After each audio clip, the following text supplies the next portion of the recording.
Good afternoon, friends. Stephen Ben-Nun here with Israeli News Live, and kind of a quick news broadcast here this evening as I kind of share some thoughts here with you. And really and truly, this video I did here 11 days ago, 36,000 views, starting off with Rabbi Mizrahi here and how he claims that the Jewish people own and control everything in the world. Well, oddly enough, and I'm going to play a little clip of this here in just a moment here. He is the Israeli former Air Force, IDF Air Force for the Israeli government.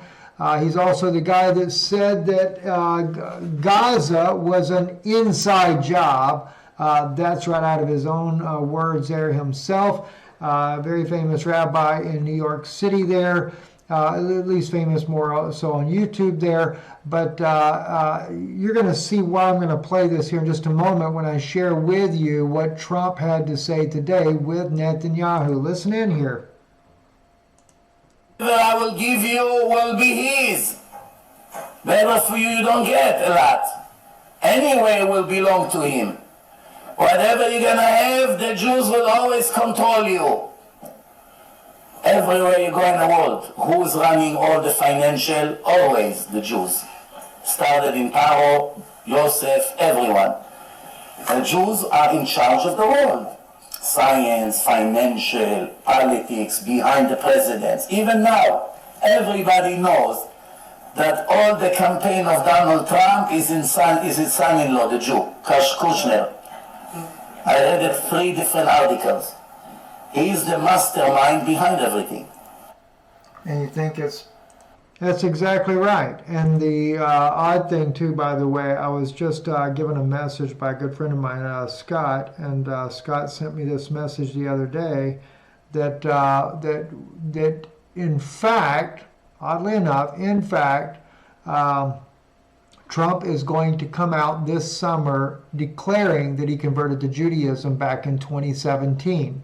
How many of you guys remember when I told you about that when he was president of the United States? I already told you about that he had converted to Judaism, but they were keeping it a secret because they didn't want to lose his Christian support. And also, as I shared with you recently, my Middle Eastern source there said that his push to take over Canada is to be able to change the Constitution of the United States and to stay into power even longer. Well, he already said right here, the Jews control the world. That's not my statement. That's Rabbi Mizrahi, right? And then looky here, what do we have? Jared Kushner, Trump's Gaza Riviera echoes Kushner's waterfront property dreams, talking about Gaza, right? And what is Trump going to do? Well, this was interesting. Pops up on Twitter today. Trump Towers there, right there on the shores of Gaza. What about the poor Palestinian people? Well, Trump has a plan for you as well. Let's listen in what CNN played today for people. Gaza, if they left while rebuilding was happening. It would be my hope that we could do something really nice, really good, where they wouldn't want to return. Why would they want to return? The place has been hell. It's been one of the meanest, toughest places on earth. And right now, I've seen every picture from every angle, better than if I were there. And nobody can live there. You can't live there. So if we can build them through a mass. You know, people would probably say that hand movement is a Masonic type of move. I wouldn't doubt it a bit in the world.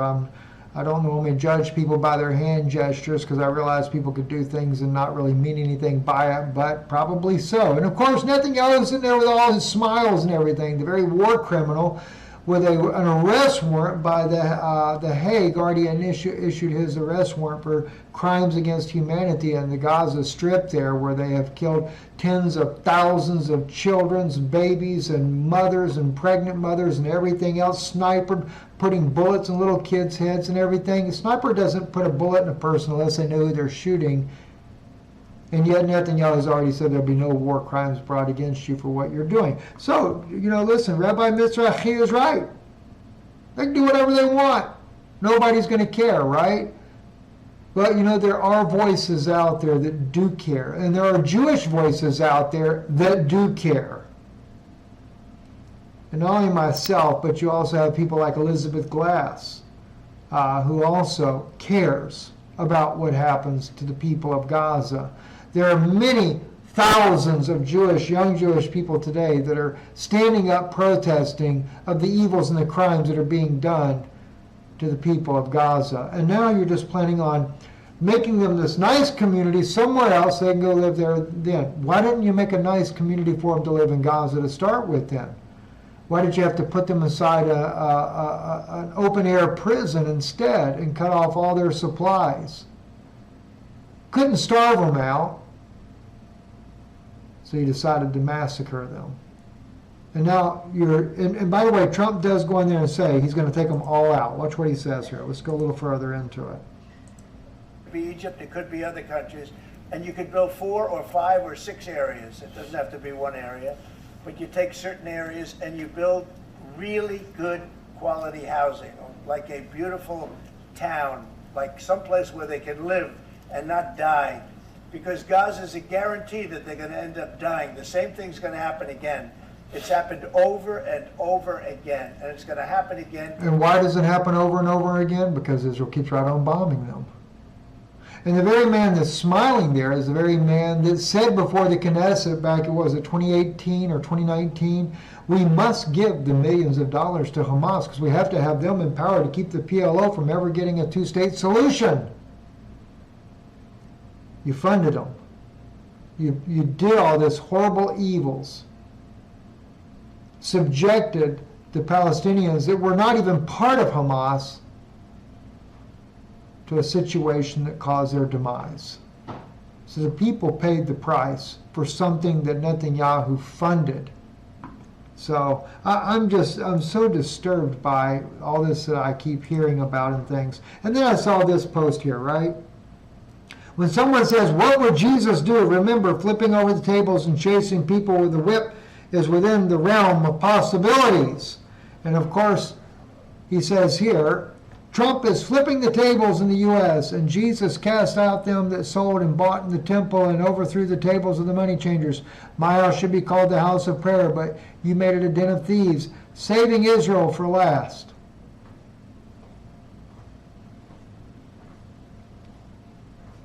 You know, the problem is Jesus was overturning the table because of a bunch of Pharisees that he called serpents and vipers, the very group that is destroying Gaza and causing all the problems there. So no, Jesus would not be doing like Donald Trump and throwing all the people of Gaza out. Jesus would be throwing and running out the Pharisees out of the temple. That's what he would be doing.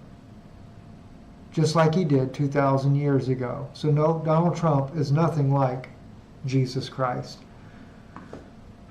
Gosh, I tell you what, listen, friends, if you really stand with the truth, we do need your help, and IsraeliNewsLive.org is our website. I strongly encourage you to support this broadcast, support this work. Your financial support is needed more than ever. We have been wanting to get back on the, back out and going and doing conferences around the country, talking about the Noahide laws, talking about this coming pole shift, the Planet X issue. There's a lot of information that I'm picking up on. I'm going to be working more on Patreon this month, specifically on those issues there. We are going to be making changes on Patreon as well. Our membership level will be going up, so you still have a short window there if you want to get in, because we're going to try to, I'm hoping I can do it to where I can grandfather everyone that's already in at the low rate that it is now.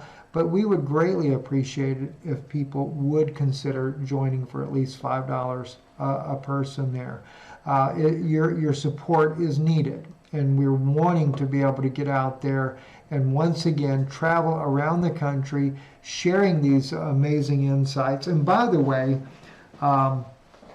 and I know there's a brother, I don't have his name right in front of me right now, but let me just say this here. I was disposing some things here recently at the garbage dump in Tennessee there, and this real precious brother, I'd met him and his wife up in Oregon.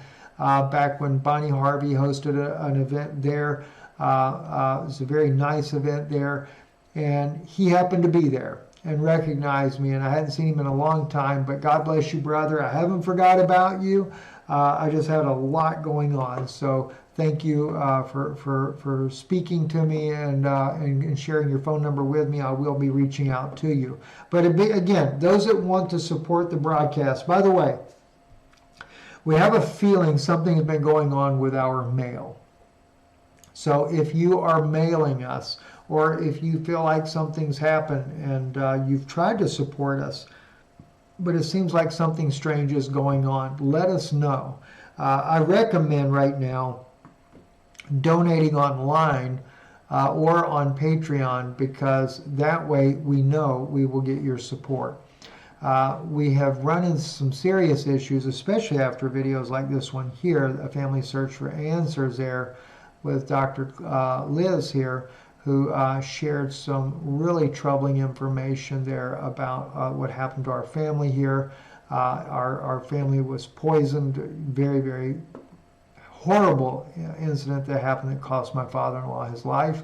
And so we feel like there's something going on that is preventing people from being able to support the work in Tennessee. If you still want to try, though, you can do to Noon Institute, P.O. Box 156, Sunbright, Tennessee 37872. We are going to change that before long, though, because of that issue there. And otherwise, though, just donate right here online. You can just click there and make a donation there. We would greatly appreciate your support. God bless you, and thank you, and have a blessed evening.